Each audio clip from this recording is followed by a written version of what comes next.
In ultrasonic interferometer, in order to get a deflection which seems to be proper, first we have to set the gain knob to minimum and rotate the adjust knob to make it to 50 in the ammeter, and now turn the micrometer knob to see whether the deflection is equal in both sides.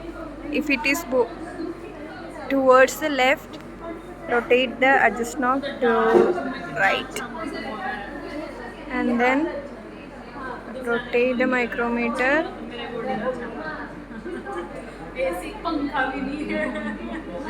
and if it is vibrating around the 50, then we are in the right path. Now just increase the gain so that the deflection amplitude is maximum, and rotate the micrometer. So now we can see the deflection is symmetric about 50 unit. That's all.